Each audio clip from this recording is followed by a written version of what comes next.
I'm back with another video. This video is going to be analyzing Manchester City versus Real Madrid and looking at what advantages Man City could create against Real Madrid in the second leg.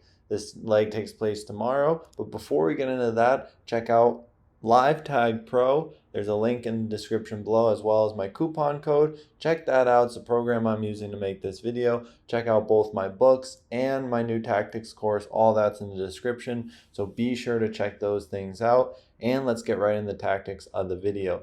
So now Manchester City, they start in a 4-3-3 when they win the ball in their transition phase and in their build-up, including their goalkeeper. So this is before John Stones jumps into midfield and creates the box in midfield and an asymmetric back three.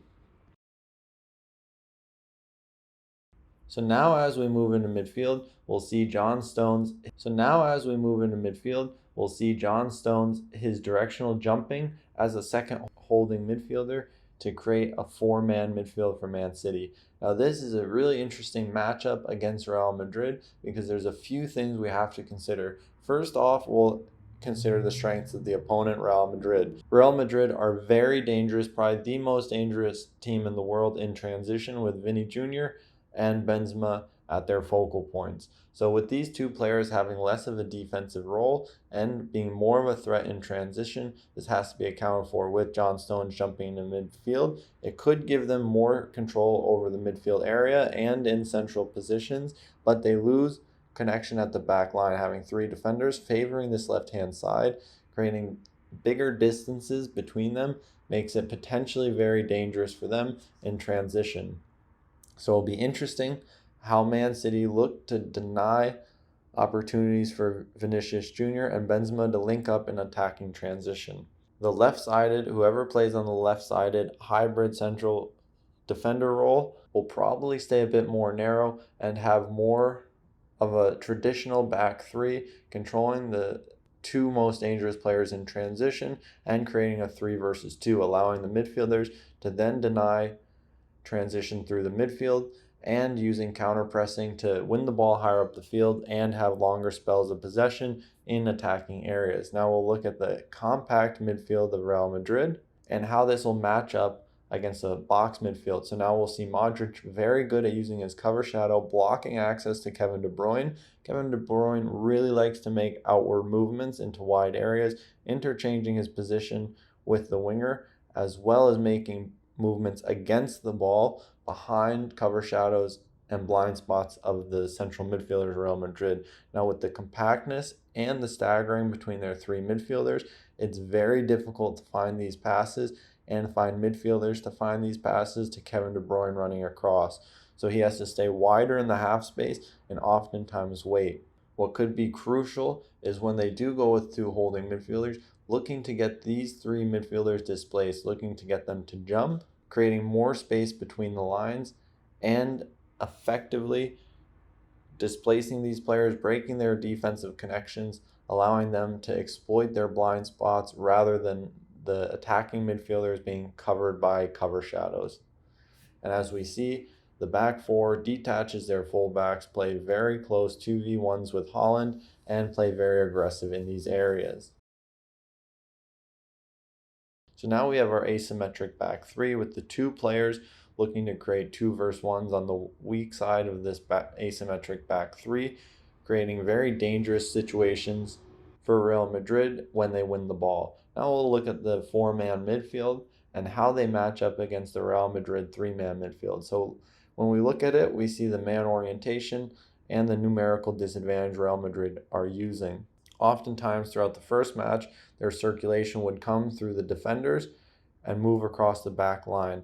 But when they can be very dangerous is when they move the man-oriented midfield of Real Madrid and find their weak side holding midfielder straight away and not going through the central defenders in deeper areas.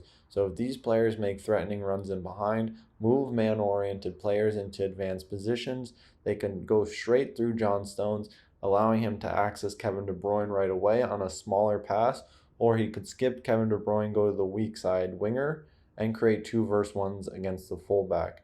These are key movements for Man City to enter the box when Real Madrid are stepped up out of their low block and almost into their mid block. This is kind of still a low block, but almost moving into the midfield third now.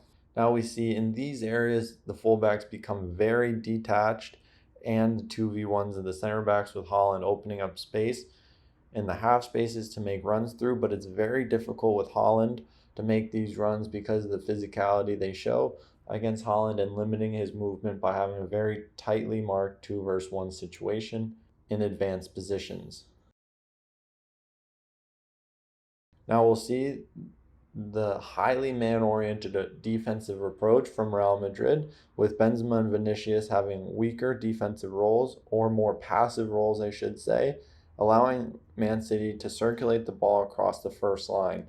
This is acceptable for Real Madrid because Man City's not as dangerous when they circulate the ball across their center backs, and these two players will look to create 2v1s in transition when they win the ball. But we'll see the man-oriented approach and the mindset of the players creating a 2 versus 1 against Haaland, and everywhere else on the field there'll be a very natural pressing trigger that these players are oriented towards. Now it's key when facing a system like this that we have a player like Erling Haaland who can connect third man movements with players running off the shoulders of their man marker. This starts with central defenders who can skip passes in circulation, access the half space and drive forward, looking to commit midfielders and break their man-oriented approach. This is probably the most crucial thing when Real Madrid become very man-oriented against Man City in the second leg. Now finally, the last picture, we're going to look at how Man City look to target the assist zones, the half spaces that come in the penalty area, and how Real Madrid match Man City 2v2 in these areas with either Haaland, the central striker, and Kevin De Bruyne, or the winger in the ball side 8 on this left-hand side. So we'll look at first the rest defense of Man City with one player covering and having diagonal passes into both half spaces and deeper areas with 2 central players. Now, by committing more players outside of the block of Real Madrid, it looks to try and entice these players forward, but Real Madrid are comfortable sitting in a low block, so they won't be too bothered by jumping. They'll focus on their positioning. So one alternative to draw Real Madrid out and more forward is to look to create overloads in non-threatening areas and wide areas, create overloads, look to commit defenders, and then have a fast circulation, ideally through the midfielders, if not through the center defender, and find the weak side. This will be able to target the weak side 2v2 in more space, allowing Man City to create advantages and look to threaten these dangerous areas against Real Madrid in the second leg. Let me know in the comments below what you think the scoreline will be and who you think will progress into the Champions League final. I'll see you in the next one.